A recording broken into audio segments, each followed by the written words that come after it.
Hello, everyone. Thanks for joining. We'll give it a few minutes before we get started.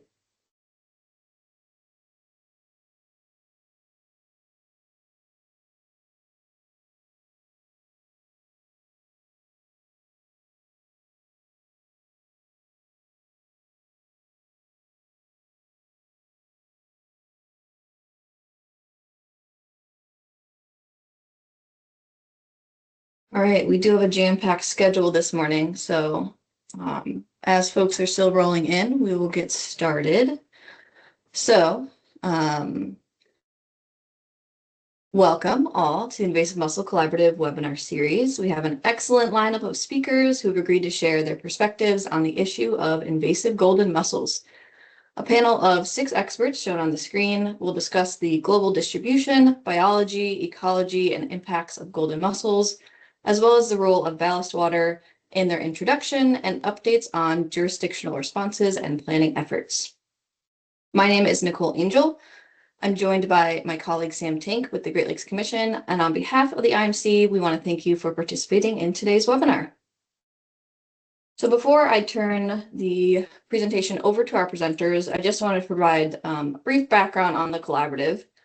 The Invasive Mussel Collaborative was convened in 2015 to identify opportunities to advance the management and control of invasive descended mussels to produce ecological and economic benefits. In 2018, the Invasive Mussel Collaborative published a management strategy, which is currently undergoing a review to update its actions and objectives to be more measurable. So this revised strategy aims to drive investments, policy, and research that leads to reducing invasive mussels and their impacts across the Great Lakes region. And it's anticipated that the reviewed strategy will be released in 2026. And then I also wanted to preface by saying, we recognize that golden mussels are not dracenids, but they do occupy similar habitats and are concerning risk to the same audience as those that are concerned with dracenids. Therefore, the Invasive Mussel Collaborative is an appropriate platform to track and share information regarding invasive golden mussels. All right, moving back into the interworkings of the Invasive Mussel Collaborative. The collaborative has 4 work groups that were convened as part of the collaborative to make progress on goals, including the research work group, Dracenid toxicity testing work group, coastal site priorities work group, and the planning and implementation work group. Next, I'm just going to briefly highlight each of these work groups just to give you a sense of what kind of work that the IMC does, since there's many new faces on the line today. Starting with the research work group, this group was charged with coordinating existing research and developing targeted plans and projects that addressed Great Lakes management priorities. The work group released a mapping tool called the Dracena Project Coordination Mapper, which allows researchers and managers to share their work and collaborate to protect waterways from invasive mussels. New research and applied control projects can be submitted directly through the mapper following the QR code seen on your screen. Moving on to the Dracenid toxicity testing work group.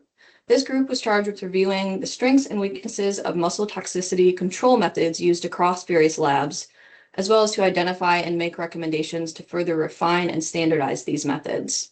The studies reviewed for this work have been compiled into a table that provides a searchable collection of literature for Dracenid laboratory toxicity and open water control testing methods, and is available on the IMC's website.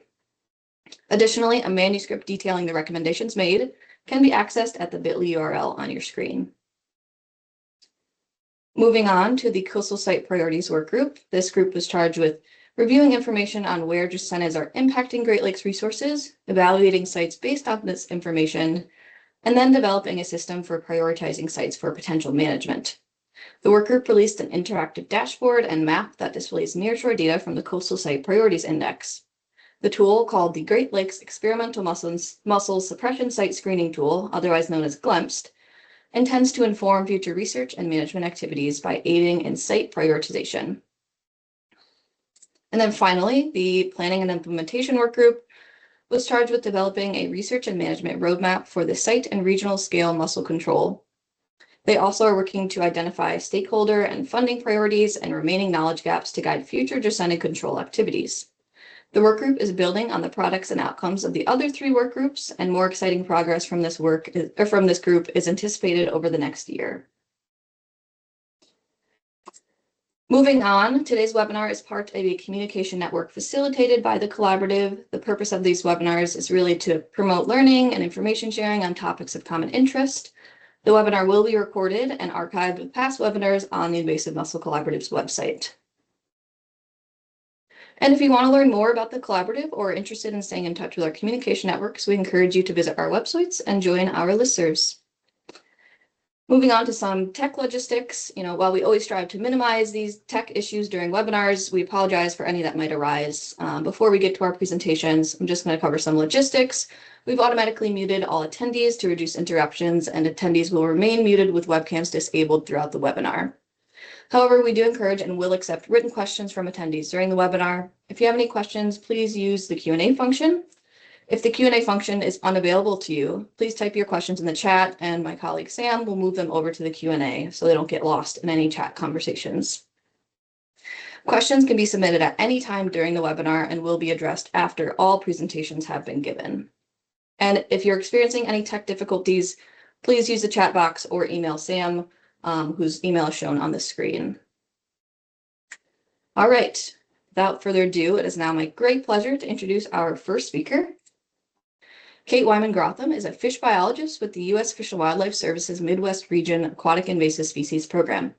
She co-leads the service's non-native aquatic species risk screening and assessment efforts, working with Great Lakes jurisdictions, as well as other service regions and external partners to address national and regional needs for decision support around aquatic invasive species prevention. Kate holds a PhD in conservation biology and MS in statistics from the University of Minnesota, and a BA in biological sciences from Wesley College. With that, I will hand it over to Kate as our first presenter. You can feel free to take it away, Kate. Thank you for being here. Great. Good morning or afternoon, everyone, depending on where you are. And thank you for that introduction, Nicole. So with this first talk in today's program, I'll provide a high-level overview of the biology, ecology, distribution, and potential impacts of introduction of golden mussel. I hope that I can set the stage well for the remaining presenters to detail what's happened already with golden mussel's introduction to the United States and what preparations are being made for the future.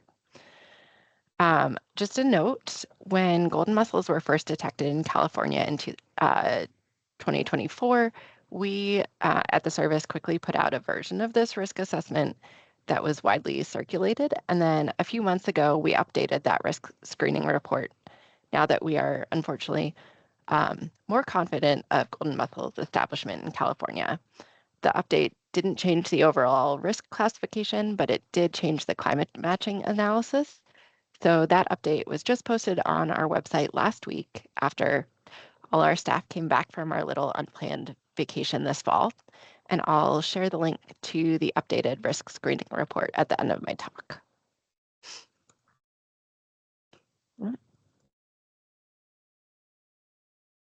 Okay, great. So many of you may already be familiar with the Fish and Wildlife Service's primary tool for risk screening, which is called the Ecological Risk Screening Summary, or ERSS. It's designed to help us and our partners to rapidly assess potential invasive species threats using existing information and 3 assessment elements, which I'll describe on the next slide. The tool was initially developed in 2010 after the 2008 to 2012 National Invasive Species Management Plan called for improved and expanded invasive species risk analysis across all human-mediated introduction pathways. Since 2010, the service has published ERSS reports on nearly 1,800 species across a broad range of aquatic plant and animal taxa.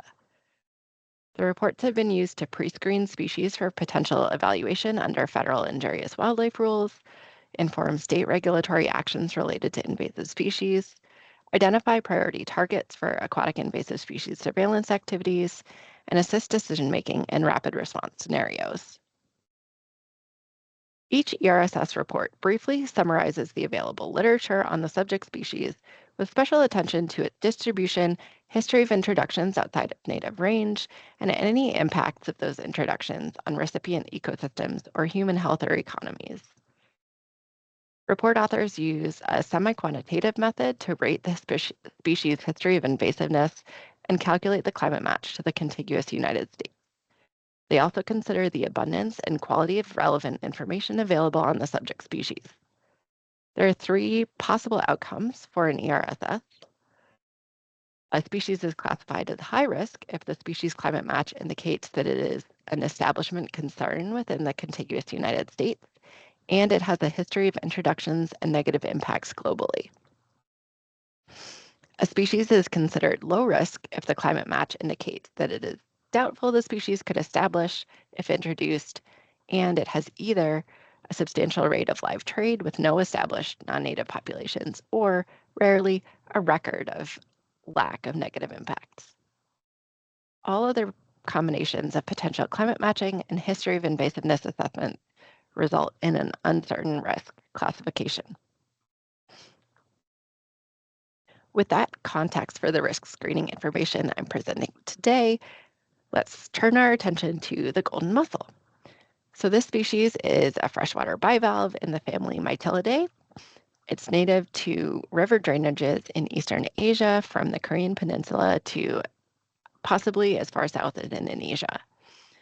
Individuals mature in less than a year, and like many invasive species, this one shows high fecundity and recruitment. It's a filter feeder, feeding on phyto and zooplankton, and although not closely related to zebra and quagga mussels, golden mussel does share with them the ability to attach to natural and artificial substrates via abyssal threads, which allows them to be transported along with those substrates. As I mentioned, this is a freshwater species, but it does have a relatively high salinity tolerance. So it's able to survive for a short time in conditions that are only slightly less saline than seawater. The species as a whole has a very broad temperature tolerance, with reproduction occurring within a narrower band of temperatures. Um, Individual water temperature tolerances do depend on the source population. Overwintering at 0 degrees Celsius has been reported from Korean populations, and laboratory experiments indicate a survival rate of about 30% for 6 days at temperatures less than 1 degree Celsius. This is also a shallower water species found at depths less than 20 meters, and population density has been observed to decline during periods of low oxygen or low pH. So here are known observation records for golden mussel outside the United States.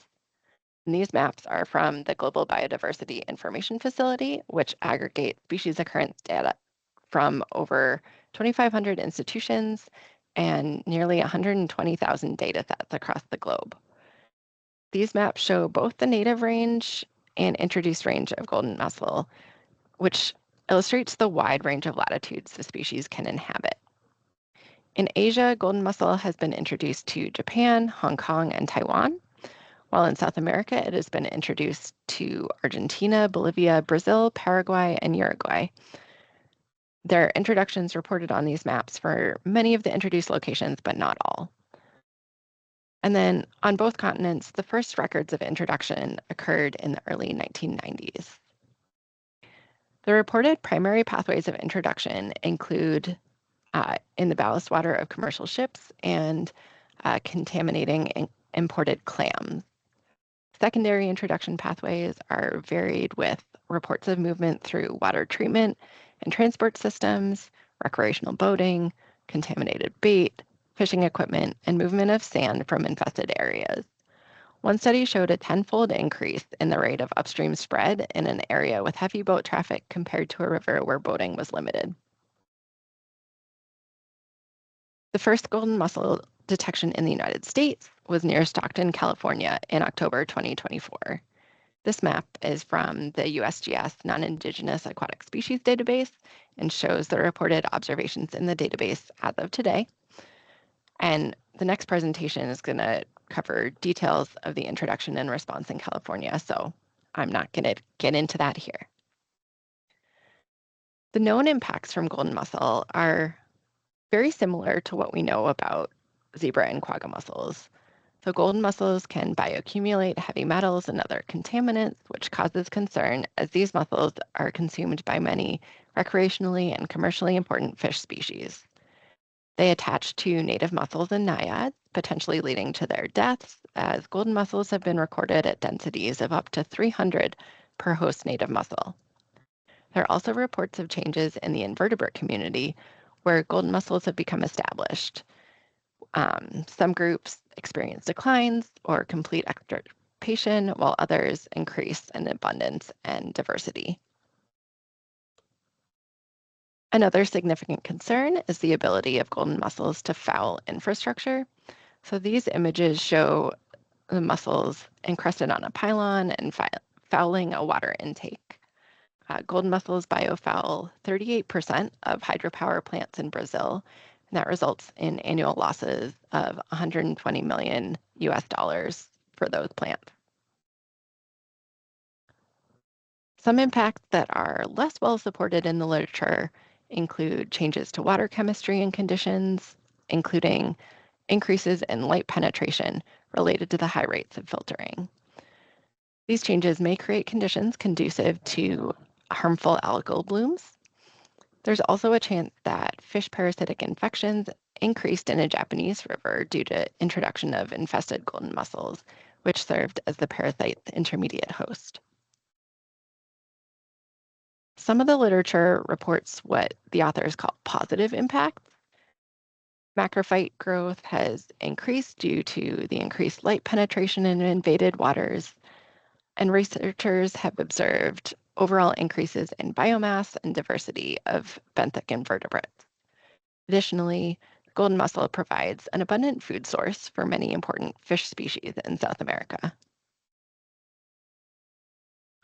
So based on the available information on introductions and impacts, we determined the history of invasiveness for golden mussel to be high.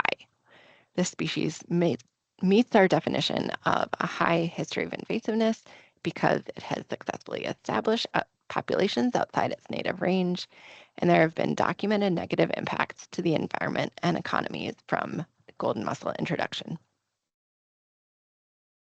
To determine establishment concern for the contiguous United States, we used source points from both the native populations in Eastern Asia and non-native established populations in Asia, South America, and California. Through the climate matching analysis, the climate conditions at these points shown on this slide are compared to climate conditions at different locations within the contiguous United States.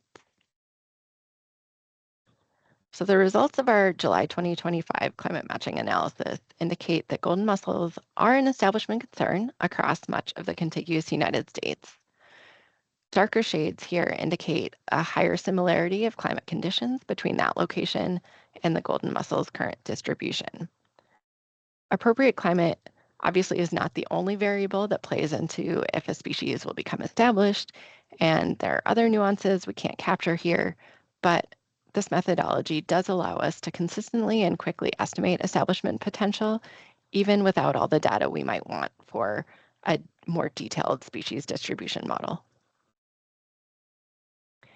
Then, because of the Invasive Mussel Collaborative's roots in the Great Lakes, I wanted to show you the climate matching results for the Great Lakes Basin as well. So this isn't part of the ERSS report, but I'm happy to share these images after if anyone is interested.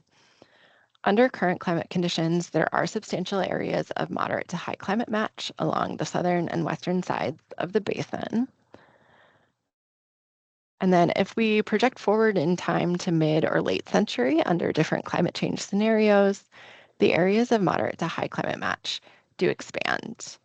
And you can see here that the change from current climate match is almost all positive, which is shown in the reddish shades, indicating increasingly high climate match into the future across the basin.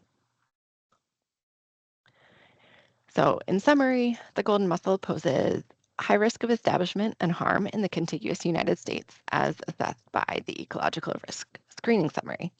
It has a high history of invasiveness because it has been introduced, become established outside its native range, and has documented negative impacts of introduction. It is of establishment concern for the contiguous United States beyond its current distribution because of the moderate to high climate match across much of the country. We also have high certainty in the assessment results because there is abundant, clear, and convincing information to support the other assessment elements. Thank you all for your time today, and I'll put a direct link to the Golden Mussel ERSS in the meeting chat, as well as a link to our full ERSS library and supporting documentation. Thanks.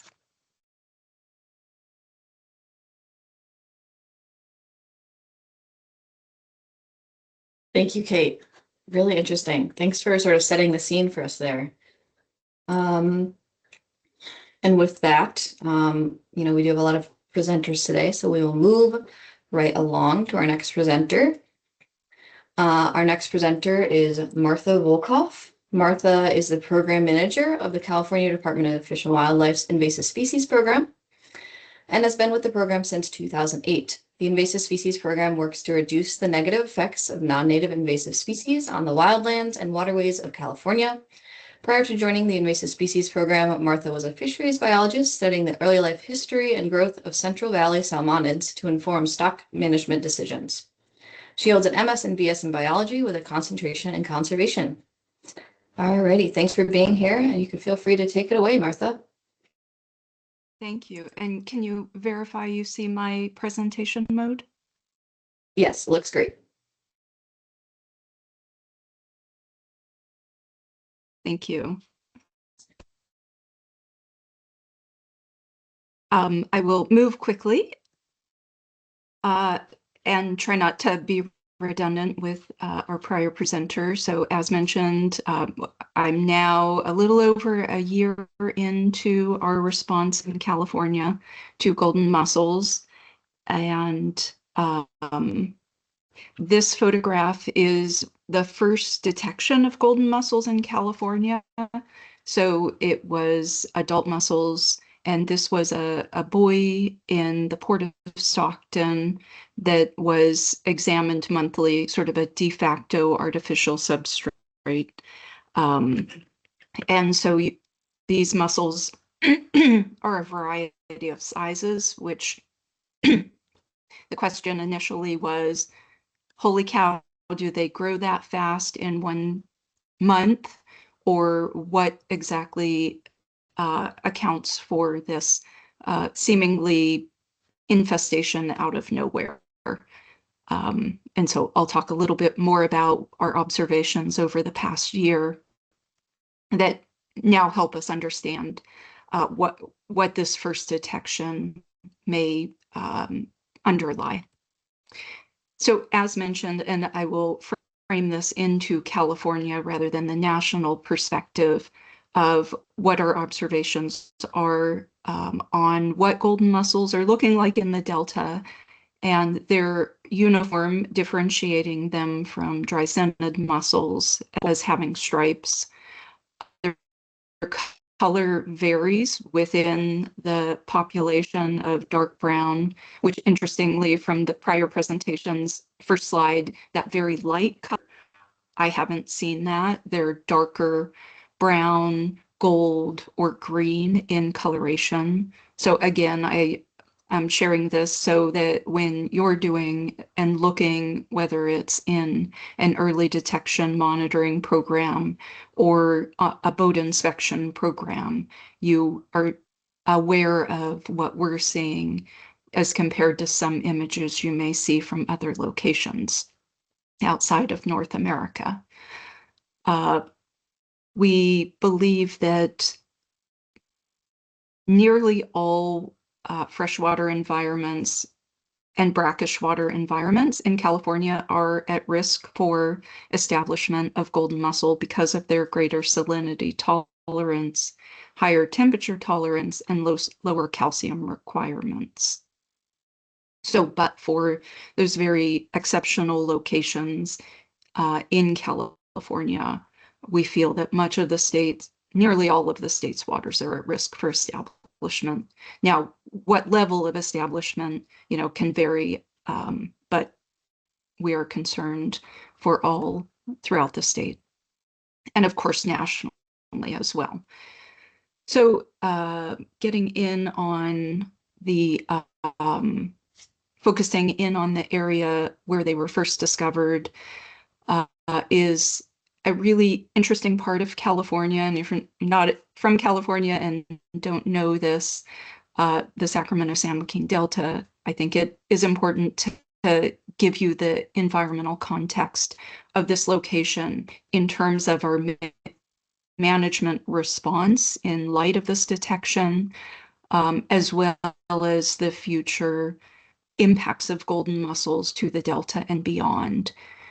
So the Sacramento-San Joaquin Delta historically was once a mosaic of tidal marshes and riverside forest, and early settlers built levees around the land and then dewatered that land for farming.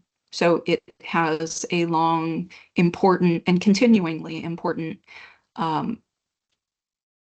value and function for the state around agriculture, as well as the environmental importance of 55 species and more than 750 plants and wildlife species.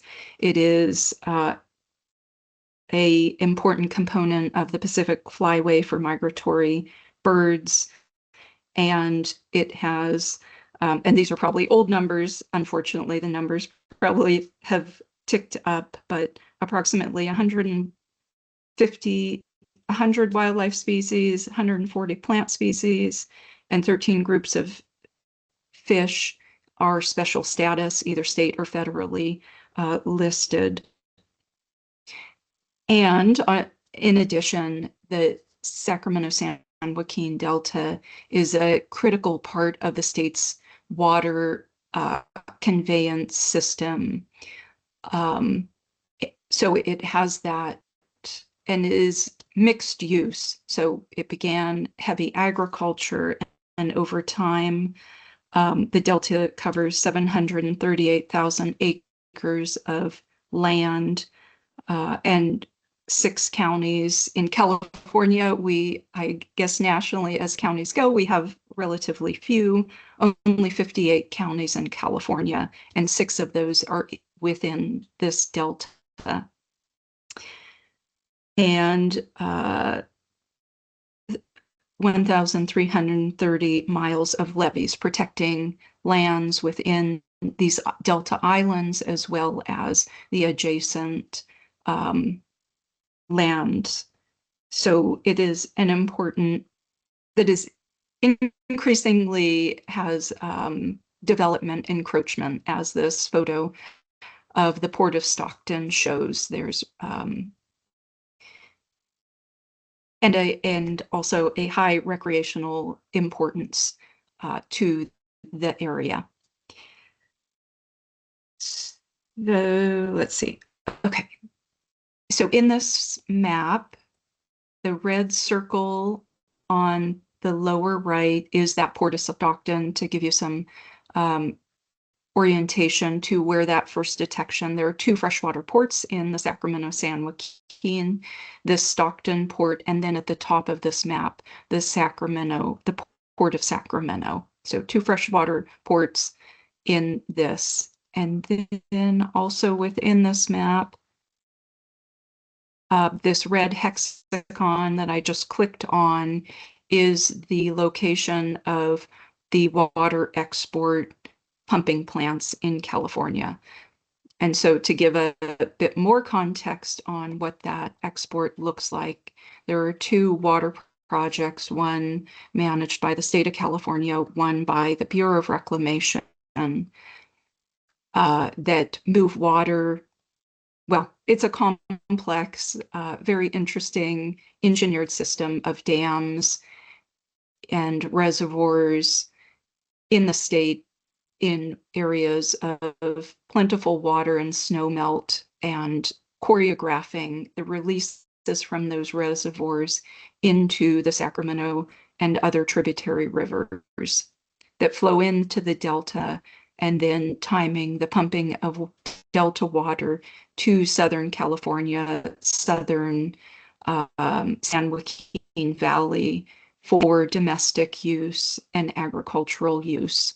And so an important component of the statewide And those water projects, I have yet another figure that is a bit outdated, but supplies water and 2023 numbered 27 million people and more than 3 million acres of farmland in the state of California.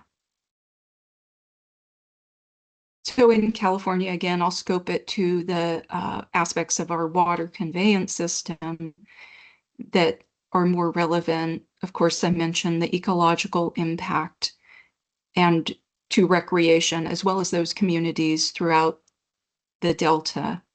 Also the infrastructure of California in dams and pumping plants and hydropower facilities, as well as much of that infrastructure plays a component to flood control and fire protection and water quality and public safety.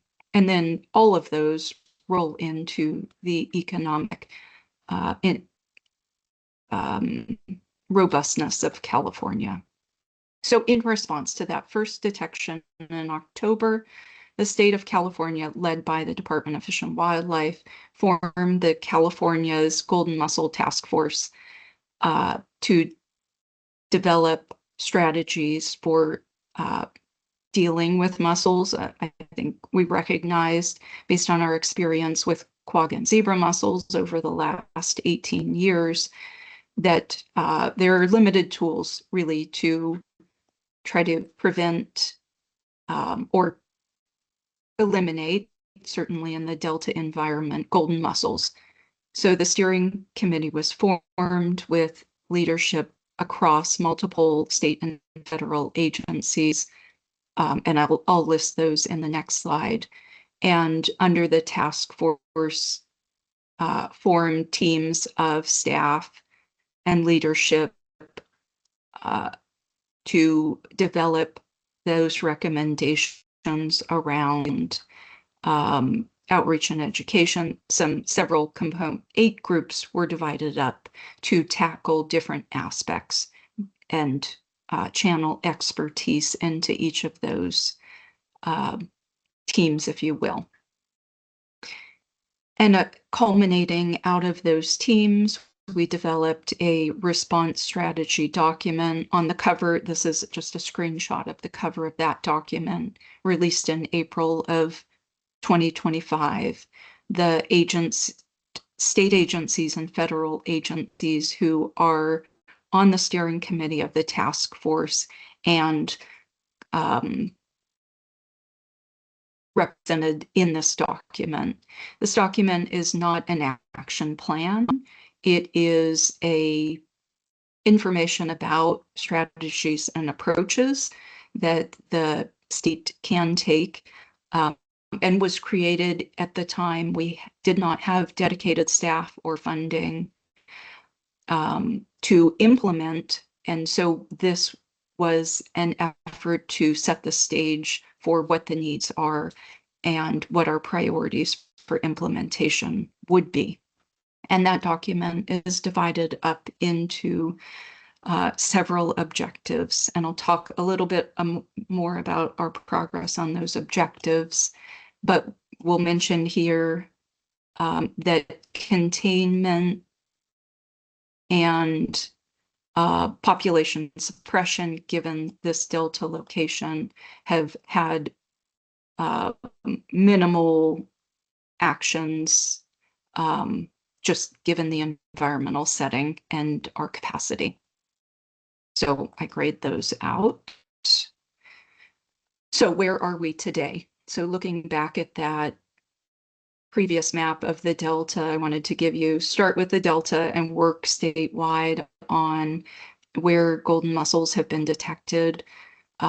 These are detections, and this is just a screenshot pulled from our interactive map on our website. So if you want to get down to see photos associated with each of these points, you can go to our website.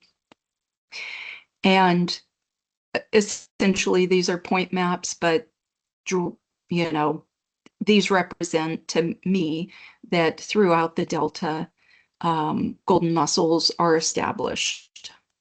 And then statewide, again, calling back to those state water projects, the distribution of golden mussels, as we expected, have spread throughout that water conveyance system, which in this, the blue line is canal systems. So there are two large pumps that pump water into the canal system destined for Southern California. And so we are, again, these are dots, but we consider water throughout this water district conveyance system to be receiving delta water and therefore golden mussel villagers, and we anticipate to be golden mussel infested if there's not a dot there right now. Very important to note and significant, there have been no detections in California of golden mussel in water bodies, so not necessarily on boats moving overland, but in water bodies not hydrologically connected to the delta. So there are many other waters in the state of California to protect from the overland transport of golden mussels, and we are investing our effort and resources there as a department and those water managers to prevent those introductions. What are we seeing? So you saw that first photo of the first detection of golden mussels in the Delta. We are seeing mass fouling, biofouling throughout the Delta. This is a Doppler in that very near that ship channel that was fully encrusted from October 2024 to August 2025. Another example, and these are examples, I should have included some watercraft and docks, but these are what I had in reach. This is the fish facility at the state's pumping plant, and these screens are designed to protect fish from entrainment into that water being sent to Southern California. And they can't keep up with the golden mussel settlement. And what we are seeing is a lot of translocating adults. So the adult mussels detaching and floating through the flow of water and reattaching to more desirable, I guess, settling locations. And unfortunately, they're seeing a lot of biofouling in these facilities. They're working to update, if you will, the facilities to build in redundancy so they are able to maintain their operations.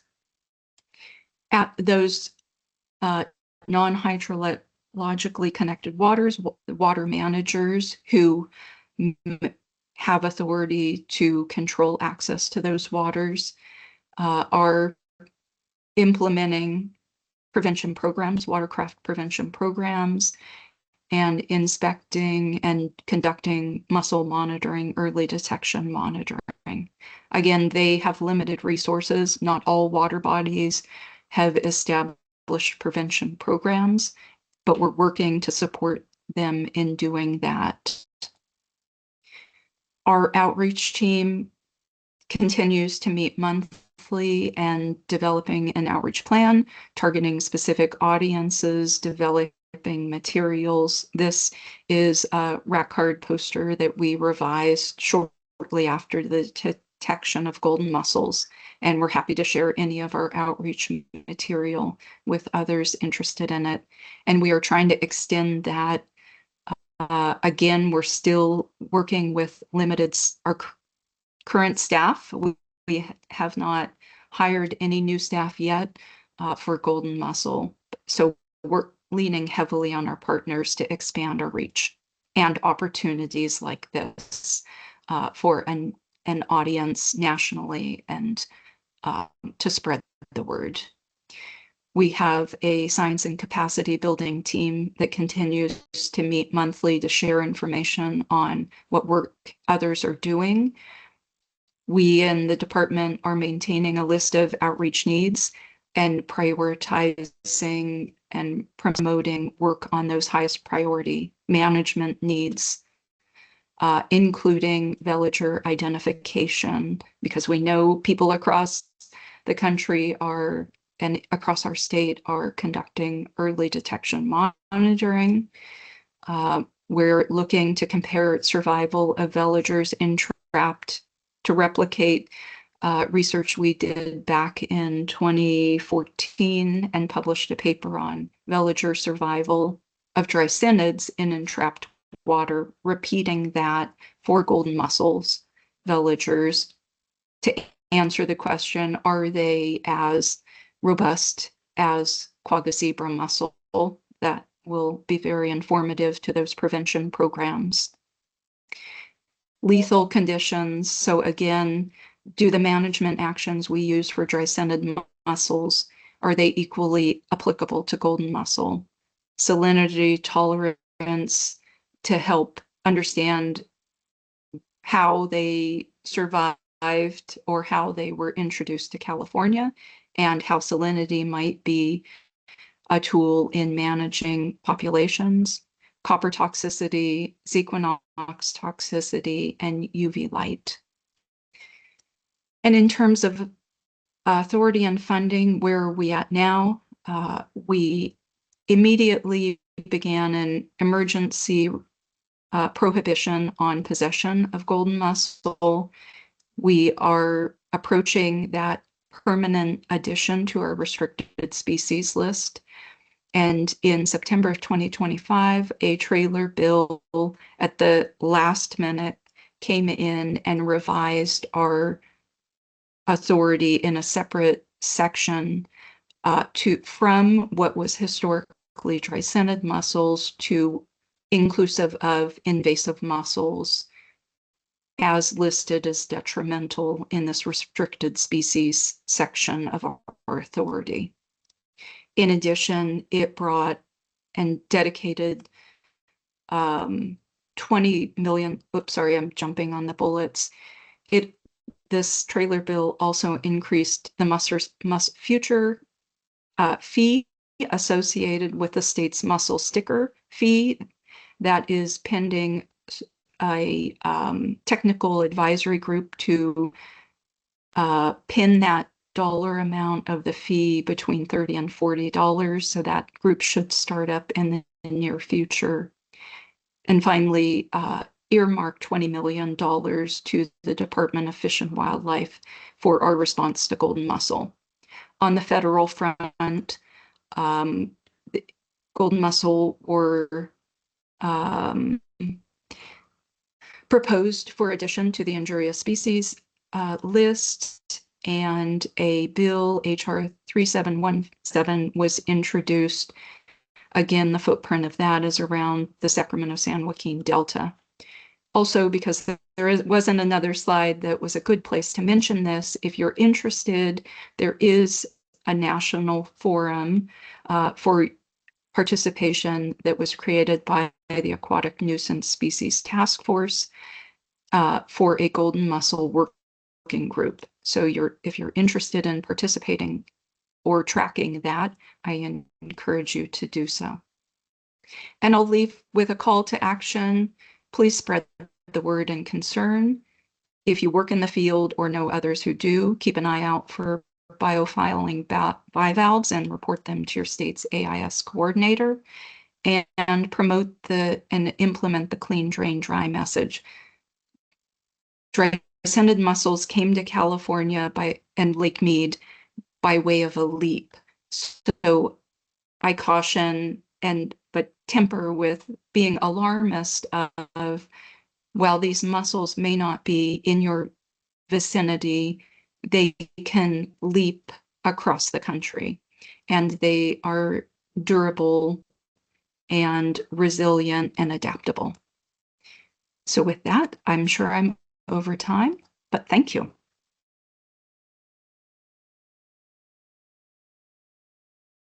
Wonderful. Thank you, Martha. Really good information. Appreciate that. For the sake of time, we will transition to our next presenter, who is also from California. Chris Shiani is the Environmental Program Manager for the California State Lands Commission's Marine Invasive Species Program. Chris leads a team of scientists and data management specialists that develop, implement, and enforce regulations governing the management of ballast water and biofouling of commercial vessels in California. Chris is a biological oceanographer by training and remains active in research that informs policy development and implementation, particularly related to ballast water sampling and evaluation and biofouling management. With that, Chris, you can feel free to share your slides and take it away. All right, thanks, Nicole. And there we go. Okay, well, yeah, thanks to Kate and Martha for setting the stage so well. So I'm going to switch a little bit to talk more about what we know, what we don't know, and what we think we know about the role that commercial shipping and ballast water in particular played in the introduction of golden mussels into Stockton in California.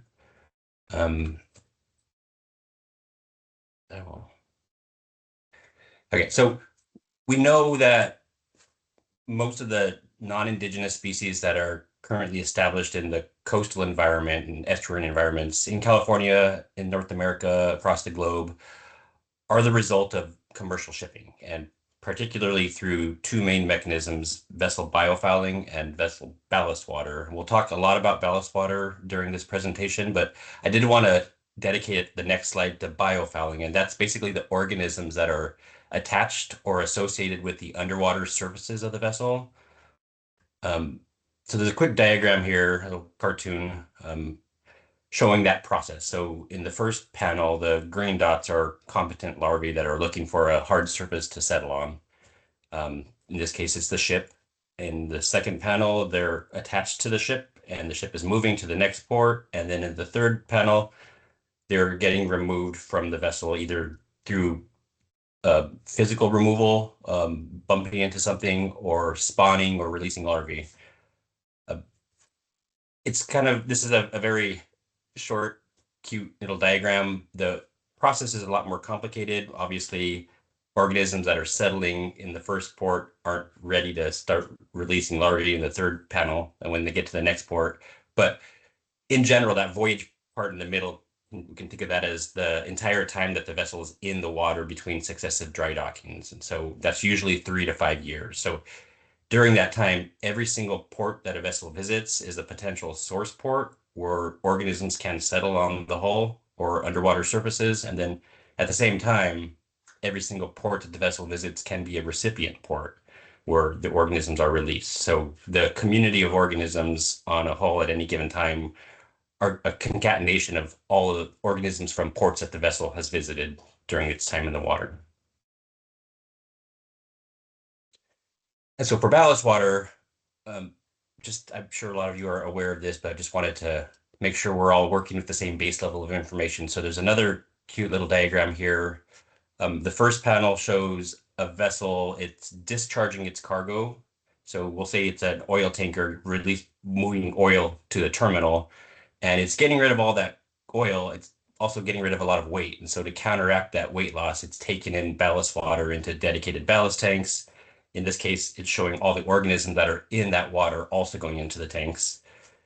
In the second panel, the vessel has an empty cargo hold, but full ballast tanks with organisms in it. And then the third panel, next port, they're loading cargo. So they're taking on a lot of weight. So they have to get rid of the ballast water and discharge it. And so all those organisms from port A are being released into port B.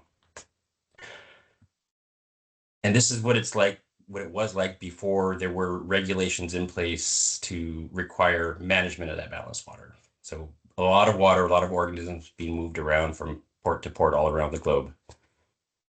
So over the past 25 years, different programs like ours in California have been established to require ballast water management for every ship that wants to discharge ballast water in our ports.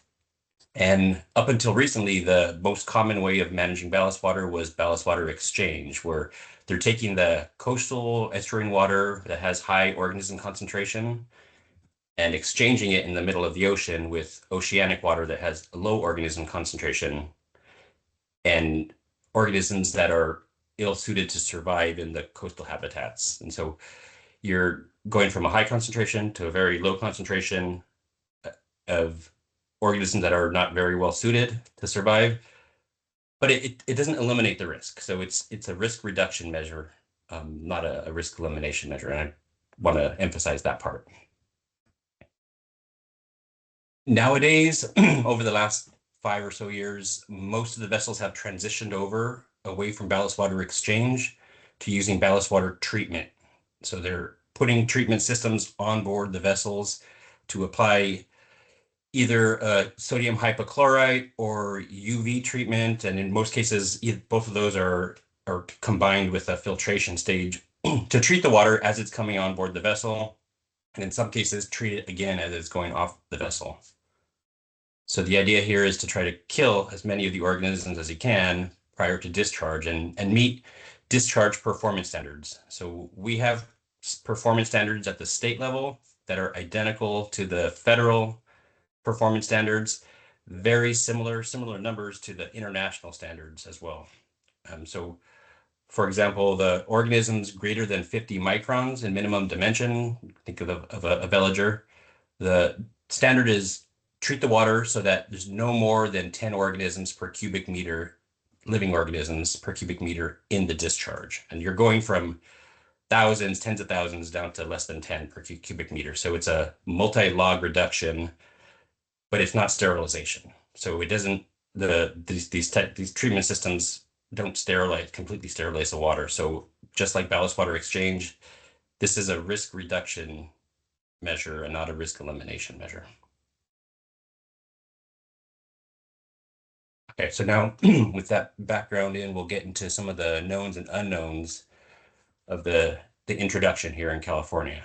So we've heard this a few times already today, but the initial detection date was in October of 2024. So we know that date at least as the initial detection date. Multiple size classes, like Martha was saying. So hinting that the population had been there reproducing. So the thing we don't know is the actual introduction date, because we don't know if they were introduced earlier that year or the year before or 4 years before. We just know when it was detected. And we don't know if it was a single introduction event or multiple introductions. It could have been several different ships discharging ballast water.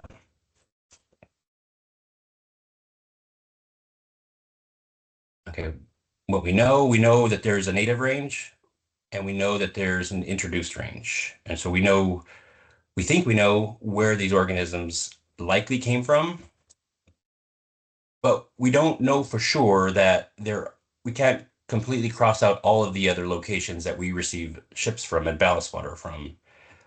We don't know if there are golden mussels in other parts of the globe that just haven't been detected yet. And so that's also something to think about from a risk assessment perspective, is we're focusing our attention on where we know they exist, but there's the potential for them to come from elsewhere if they're there already and haven't been detected.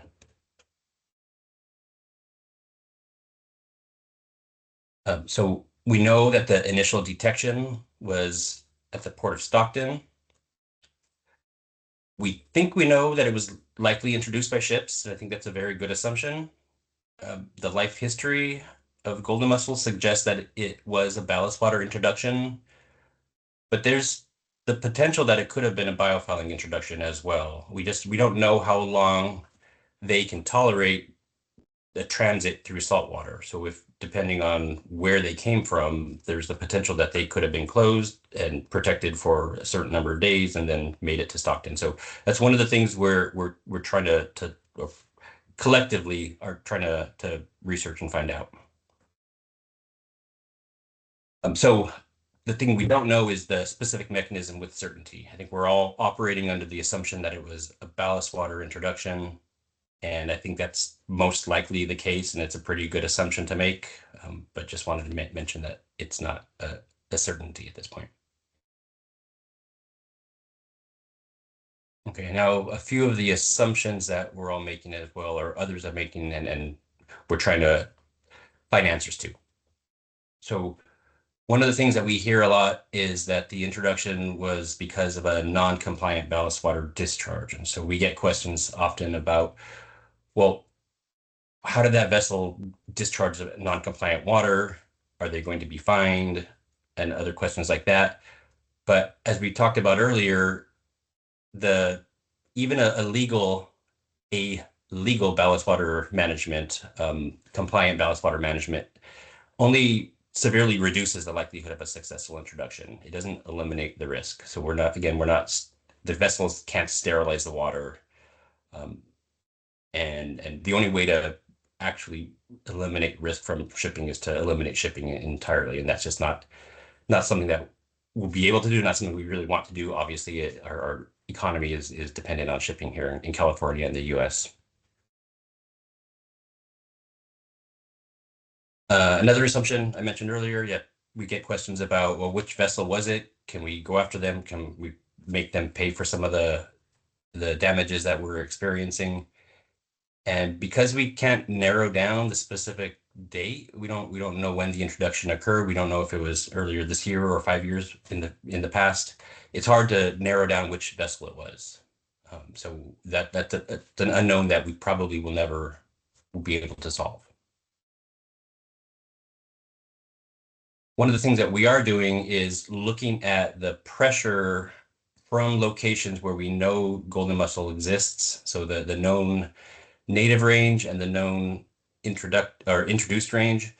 We're looking at the number of ships coming to California from those regions over time, and the amount of ballast water discharged in our freshwater and brackish water ports from those locations over time. So we're doing this through a collaboration with the Marine Invasions Lab at the Smithsonian Environmental Research Center, with the goal of looking back over the last 20 years of how much shipping pressure we've gotten into those areas, but also how many vessels and how much ballast water is leaving Stockton and leaving our freshwater ports and going to other freshwater ports along our coast and on the west and across the US. And so we're trying to answer a few of those questions, and we're working on that manuscript as we're talking, and we hope to have that submitted probably early in the new year. One of the other things that we're doing to improve management is we adopted emergency regulations over the summer. So as I mentioned earlier, the entire shipping industry and regulations at the state and federal and international level have evolved from ballast water exchange to ballast water treatment.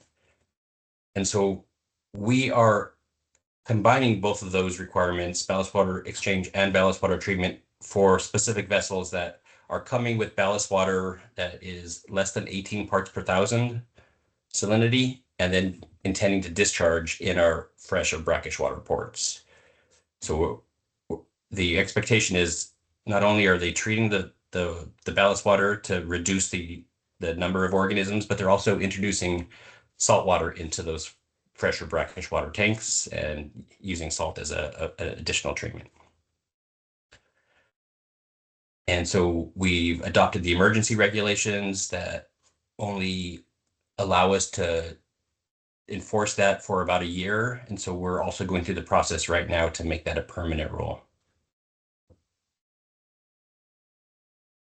One other thing that we're doing is alerting our neighbors in Oregon and Washington to any vessels that we see in Stockton that are picking up ballast water in Stockton and are en route to their ports. So the way that we're doing this, the vessels aren't telling us exactly that they're picking up ballast water. They're reporting to us that they're in Stockton, and they tell us if they are discharging ballast water or not. And if they are not discharging ballast water, because these are bulk vessels that usually do all or nothing, one or the other, if they're not discharging ballast water, the assumption for us is that they're picking up ballast water while they're there and unloading cargo. So if we see that happen, we are alerting our neighbors in Oregon and Washington to let them know that a vessel is on the way to their ports likely with water from Stockton. And thank you. We'll answer questions at the end, I guess.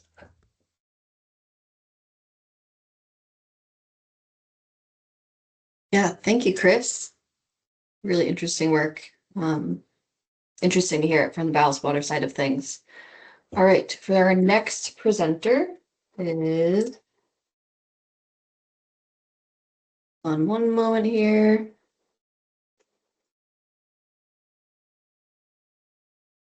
Lag on my end. Okay, I think that's set. Okay, our next presenter is Dennis Zabaglo, and he is the Aquatic Invasive Species Program Manager for the Tahoe Regional Planning Agency and has helped lead the AIS program since its inception in 2008. He has 30 years of experience in the environmental field, most of which has been protecting Lake Tahoe, and he is the co-chair of the Tahoe AIS Working Group. Dennis has a BS in Environmental Resources Management from Pennsylvania State University, was the chair of the Western Regional Panel on Aquatic Nuisance Species, and a member of the Federal Aquatic Nuisance Species Task Force and the Federal Invasive Species Advisory Committee. With that, I will hand it off to Dennis. You can feel free to start sharing your screen and take it away.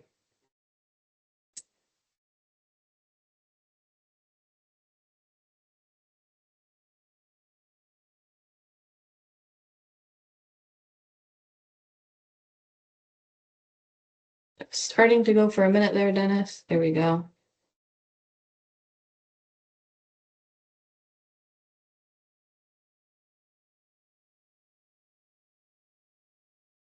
Alrighty, looks great. Thank you.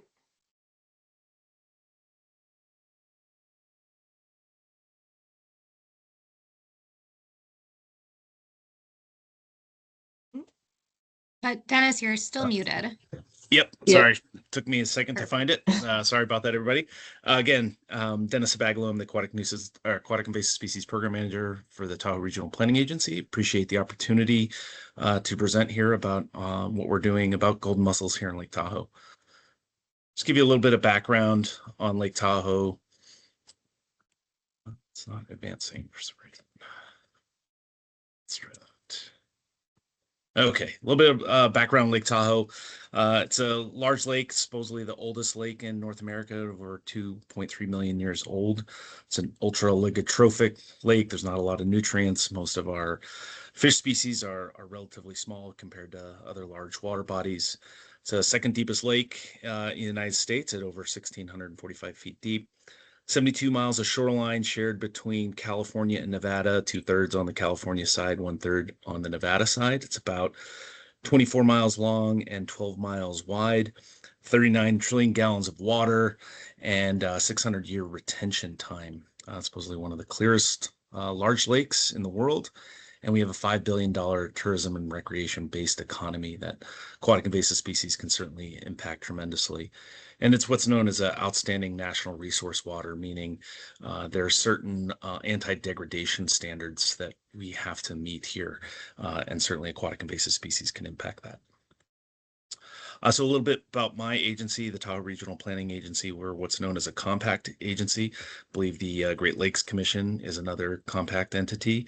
It's a provision in the Constitution that allows Congress to form organizations, or in our case, a regulatory government agency when multiple jurisdictions are at play. So, as I mentioned, the 2 states, but there's also 5 counties and one city. And so when a big boom of interest and development happened after the Olympics in 1960, the Winter Olympics in 1960 on the North Shore of Lake Tahoe, quite a bit of unchecked development that happened and impacting Tahoe's clarity. We were formed in 1969, and we have the ability to create and enforce rules and issue permits for any kind of development, to kind of ensure that we achieve and maintain a set of environmental thresholds, which are basically carrying capacities that range from water quality, air quality, wildlife, all the general environmental aspects you might think of. But one interesting part is we also have to protect recreation. And so sometimes that may conflict, but one threshold does not outcompete the other. So we have to balance how we implement rules carefully. And in the sense of restoring the ills of the past, the Environmental Improvement Program was developed over 25 years ago, and that is to ensure basically a restoration effort and some implementation programs. And our Aquatic Invasive Species Program falls under that Environmental Improvement Program. And so that is focused, the Environmental Improvement Program is focused on restoration. It's a multi-sector partnership with over 80 private and public partners. We identify priority capital projects to initiate that restoration. And as I mentioned, our AIS program is part of that. So what we do here in Lake Tahoe from a prevention standpoint, we certainly have a multifaceted AIS program with control and monitoring and rapid response, but the prevention is our highest priority. TRPA leads that effort, but partnering with other organizations like the Tahoe Resource Conservation District are our primary partner in implementation. And in 2008, we implemented our inspection program after quagga mussels were discovered in Lake Mead in 2007, just a day's drive away. So we do get quite a few boaters from that area still to this day. And they are mandatory inspections. And in the past, we did decontaminations on an as-needed basis. So if you came from a high-risk water body, or you were not clean, drain, and dry, or we discovered some type of unknown or known organism, then we did a decontamination. We do inspections primarily during the boating season, which is essentially May through October at three off-ramp locations. We have one on the North Shore, one on the East Shore, and one on the South Shore of Lake Tahoe. And in the wintertime, we transition over to doing inspections at two ramps, one on the North Shore, one on the East Shore. Boating activities quite a bit reduced during the winter season. We have lots of public and private partnerships, as I mentioned, and primarily for the AIS program that entails the 14 launch facilities that we have around the lake that ensure that only our inspected boats are able to launch. And we do a secret shopper program on an annual basis to do all that quality assurance and quality control. We have a shared funding for the program. We get significant federal funding, but also funding from both California and Nevada, and then we do charge a fee for our services. So it's about a 1/3 split between federal, states, and the private contribution. And we've had a lot of success, not only with what we do from a prevention standpoint, but from a public acceptance. We do quite a bit of surveying on an annual basis. Then our AIS program is really well received by the public. So with golden mussels being discovered just over a year ago, some things we had to consider for our program, certainly the proximity to the infestation. It's the closest invasive mussel infestation to Lake Tahoe, just about 2 hours away. The vast interconnectedness of water in California, as Martha and others have mentioned, with the California Water Project, but also 1,100 boatable waters, I believe, in California, all have a varying degree of connectivity. Most of our boats, over 90% of our boats that come to Lake Tahoe have been in a California water body recently. And so that's something we have to consider. And some of the options we discussed, and some suggested we should do this, is only allow boats that stay in Lake Tahoe to continue to boat because of some of the unknowns with survival and growth, and certainly their impacts, but also how close they are. But I'd argue that we are more prepared for this invasion than we were in 2007 with quagga mussels, because we've never done any kind of implementation of a prevention program before, and now we have close to 20 years of experience dealing with inspections and with quite a bit of success. So what we decided to do, instead of having decontaminations as needed, it's now mandatory. So all of our boats, motorized watercraft, have a mandatory decontamination. So that we had about half of our boats in the past needing some level of decontamination, and now so we've doubled that, and we do about 8,000 inspections on an annual basis, with about 15,000 boats on an annual basis in our inventory. Some of those are, about half of those are staying here in Lake Tahoe, and they can come and go with a SEAL program that others implement in the West. But with boats first coming to Lake Tahoe, or choose to boat in multiple water bodies, that increased our decontamination stress quite a bit. So we did change our fee structure as a result of that to ensure we had enough staff to handle the increased bandwidth, but also implementing roving inspectors, and I'll talk about those in a little bit, and significant outreach across the state and in Nevada.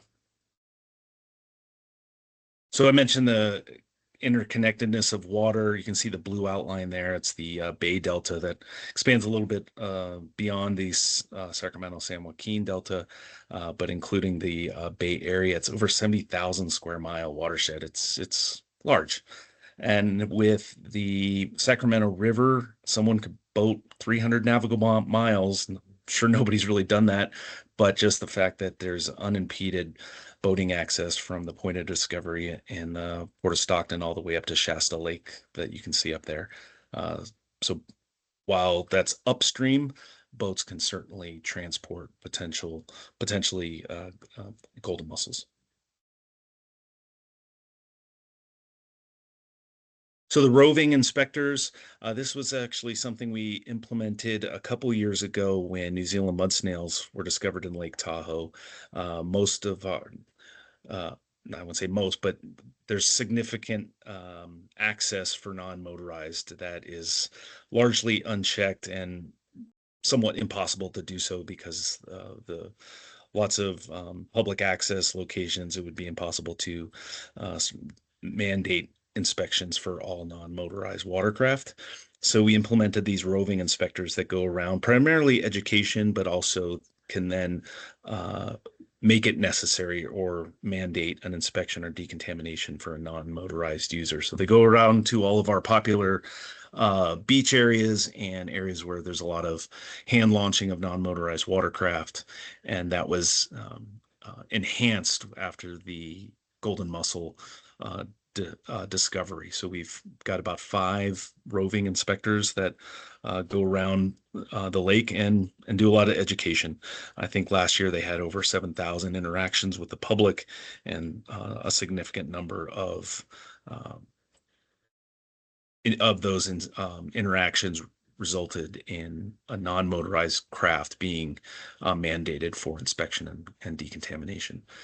And they're also promoting our stewardship programs called Tahoe Keepers. It's focused on the non-motorized aspect, but it teaches you about the impacts of aquatic invasive species, and then also how to self-inspect and make your paddlecraft clean, drain, and dry. So a significant increase in the number of registered Tahoe Keepers as well. So I mentioned the outreach. We did quite a bit of outreach, direct mail, social media blasts, billboards, emails, our website, lots of community events here in Tahoe, and then our partner agencies and organizations here in Lake Tahoe promoting the word, but also working with other California entities, other programs that we're trying to start an inspection or prevention program that had never done so before. So we got a lot of calls in the spring, right before we're trying to get ready, saying, hey, how do you start an inspection program? How do you do decontaminations? So we work closely with Martha and her staff, but also the Department of Boating and Waterways to kind of do a one-stop shop for folks to get all together to get some information if they were going to initiate an inspection program, which is great because the more water bodies that are protected, the better off all of us are. So with the last season, what was somewhat interesting, we only had one interception, and it's of a golden mussel.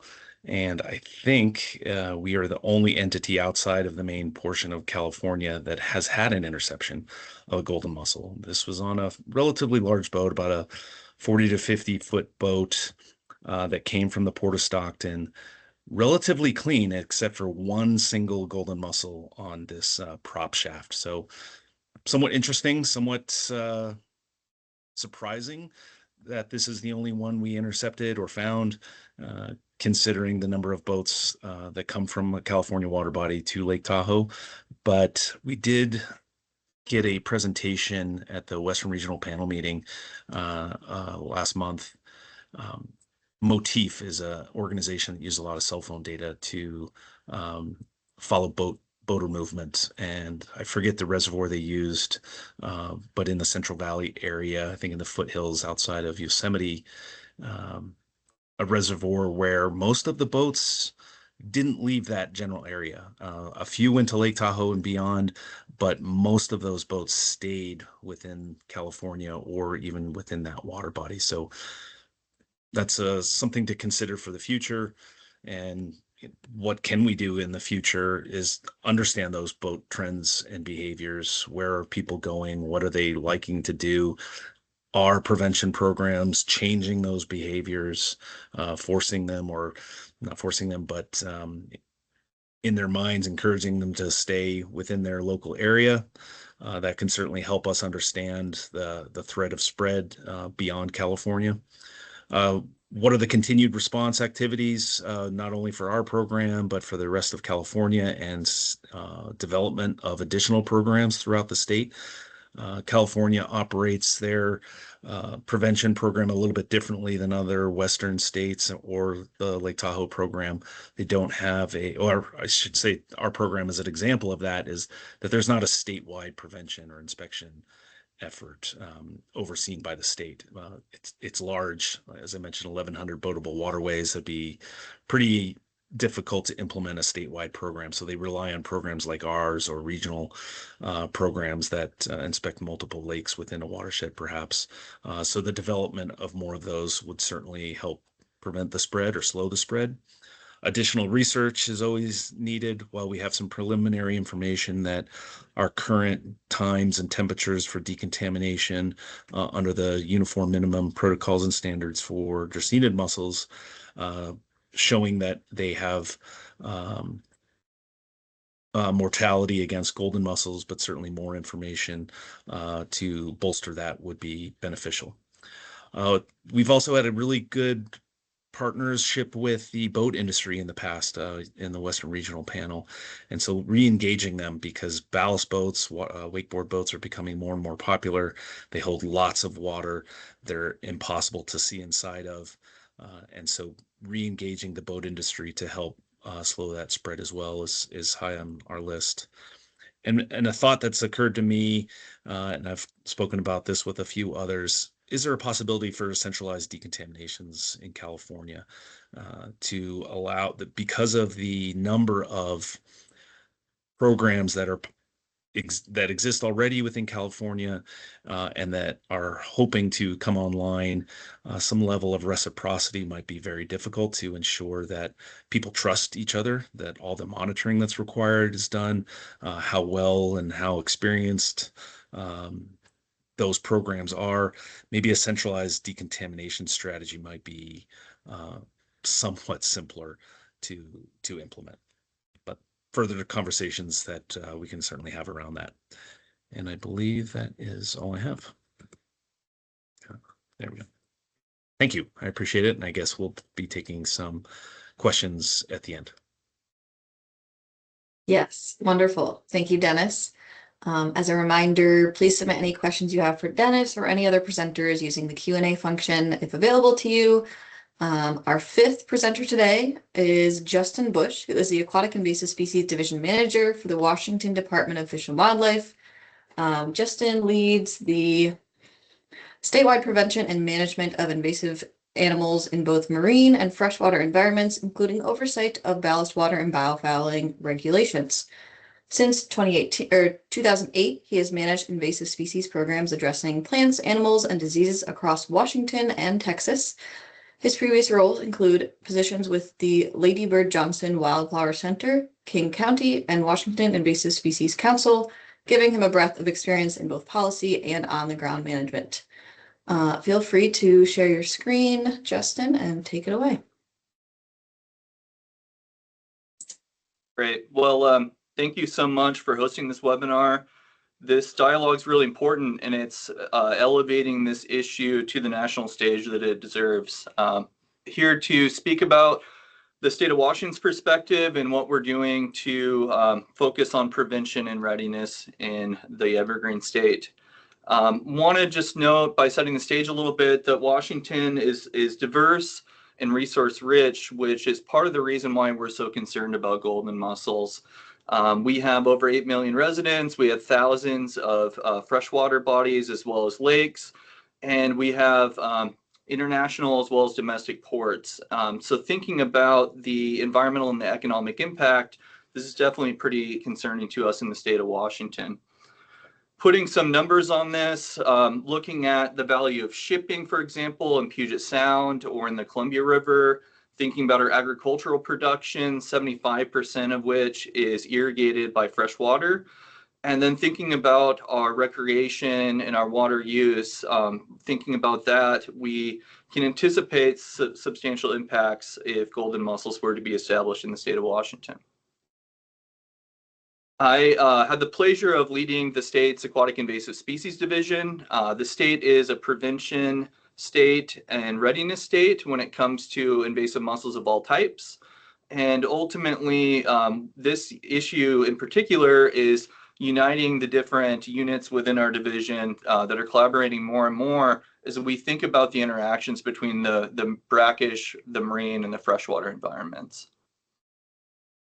The first thing that we did is we were notified of the golden mussels being established in California.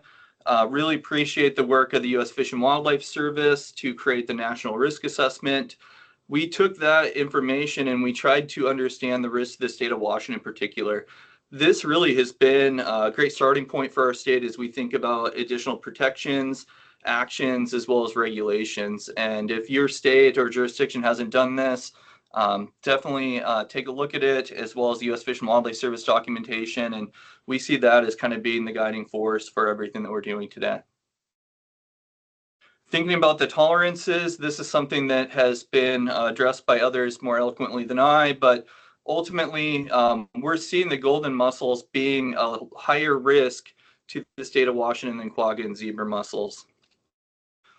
What's unique about this is thinking about the connectivity. Oftentimes in the Western United States, we think about the movement of overland conveyances, but more and more we're thinking about the marine highway connectivity when we're thinking about golden mussels as well as other species that can be transported across the Pacific. And just wanted to point out that Stockton is a direct connection to the National Marine Highway System.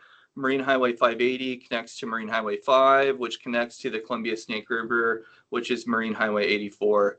So when we're thinking about movement of species, it's really important to think about these connections in the marine environment as well. And then something that I think Chris did a really great job illustrating is that we don't exactly know where the source of golden mussels was. And I think this does a pretty good job showing the marine transportation across the Pacific and all the connections. Ultimately, we have policies and procedures and regulations in place to try to limit the spread, but oftentimes we're trying to reduce the risk as much as possible, and it can't be fully eliminated. We also know that there's a risk of movement and spread from overland transportation. Really appreciate our colleagues in Colorado for creating this. Ultimately, we were able to look at the information from Western as well as national data sources, looking at the movement of vessels that could have potentially been contaminated. This is just a great example showing the overland connectivity and something that we should all consider as we're thinking about overland spread. Thinking more about the marine connectivity in the state of Washington, we have ballast water regulations that complement federal regulations. Ultimately, we are able to query our data set and our database to try to understand the risk specifically from vessels coming from the Stockton area, and really can't thank our colleagues from California enough for sharing information such as the alerts of potentially contaminated vessels moving into our waters. This shows kind of the breakdown of those arrival ports, and ultimately that transportation over time. That's a good indicator of our risk as we think about where we should be monitoring and where golden mussels may arrive first. So this has been covered, but ultimately we're seeing that there's a very similar level of threat from golden mussels, similar to quagga and zebra mussels. And this is something that we're in kind of an imminent threat stage in Washington for a variety of reasons. And ultimately, when we're thinking about those potential economic impacts from the situation and the experience in Brazil, we're seeing that there is a similar level of impact that we may be experiencing if they're established. So what are we doing? Ultimately, in the past year, we've been working very hard to integrate golden mussels into all of our communications, into all of our operations, and all of our messaging. Anything from a life cycle to new graphics that are being used across the state, deployed when we're interacting with the public, we're leaving at boat launches and trying to spread the word about all invasive mussels. More and more, we're starting to use invasive freshwater mussels as the terminology, speaking to the entire complex of the threat. What else have we done? Ultimately, we have statewide monitoring in place for quagga and zebra mussels, and we've developed an eDNA assay. We've integrated that into our statewide sampling, and ultimately, we've shifted where we're doing our statewide sampling because of the unique threat that golden mussels face. We are now monitoring more in brackish water, and also we're developing a biofouling and ballast water sampling program using information and the successful approach from California, trying to understand if the systems are working, as well as what is our risk from noncompliance. I mentioned we're integrating golden mussels into our statewide monitoring. We're currently monitoring over 500 different sites on over 314 water bodies, looking for quagga and zebra mussels. Ultimately, now we're looking for golden mussels at this exact same time. We have teams situated across the state, and we've extended our sampling season using a variety of techniques to try to take more information, both along the potentially infested snake river of quagga mussels, but also focusing a lot on the Marine Highway 84 is the potential vector and introduction point for golden mussels. Ultimately, we've integrated golden mussels into our statewide watercraft inspection decontaminations. Ultimately, we've inspected over 57,000 vessels from across the West and within the state of Washington as they're moving across the state of Washington. We have intercepted over 22 invasive freshwater mussel foul vessels this year, none of which have been golden mussels, but we're certainly on the lookout. When it comes to ballast water, we have 2 vessel inspectors positioned across the state, one in the Columbia River system and one in Puget Sound. Ultimately, when we're being notified of vessels that may be contaminated from Stockton, we're tracking those very closely, interacting with the shipping agents, with the captain, and other staff to ensure that they're able to reduce the risk to the lowest level possible.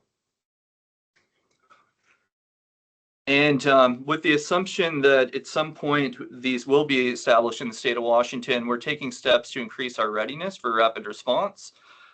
Something that we're doing is we're integrating golden mussels into a lot of our readiness efforts, whether they're rapid response plans or newly forming multi-agency coordination systems to be deployed when there is a need for response. This is something that we've actually practiced on the ground, although we don't have mussels present in Washington today. And we're developing some new containment systems, as well as increasing our capability to do a chemical treatment when needed.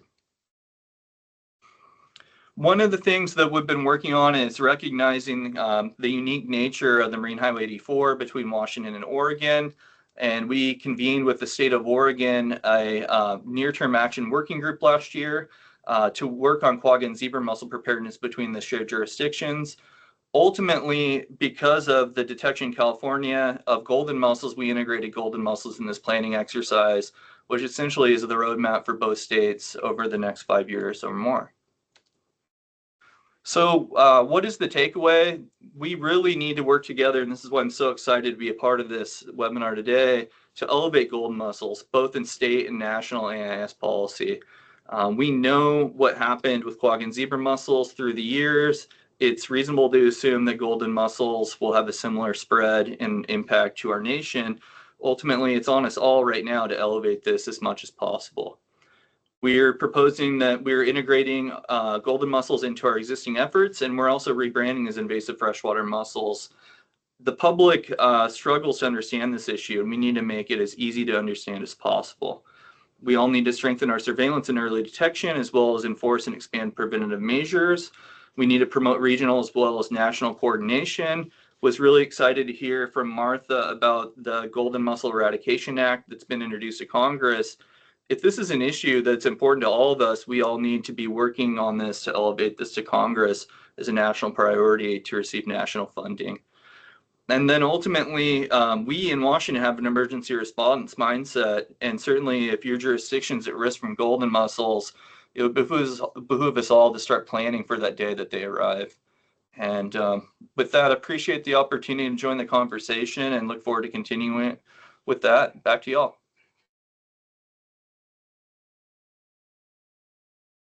Thank you, Justin. Really interesting work. We're going to move on to our final presenter. Last but certainly not least, we have Thomas Wolf, who's been working on aquatic invasive species issues for over 20 years in Colorado, Minnesota, Idaho, and Montana. He started as the Aquatic Invasive Species Bureau Chief for Montana Fish, Wildlife, and Parks in 2017, following the detection of invasive mussels in the state, where he continues to lead coordination and implementation of the state's aquatic invasive species prevention, early detection, and response preparedness efforts. He has been on the executive committee of the Western Regional Panel since 2018 and currently serves as chairman. Alrighty, you can feel free to start sharing your screen, Tom. I'll let you know when it is set.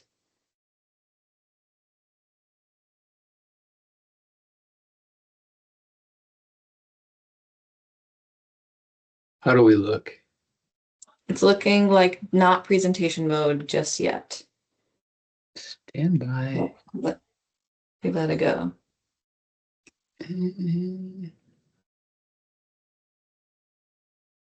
Looks good.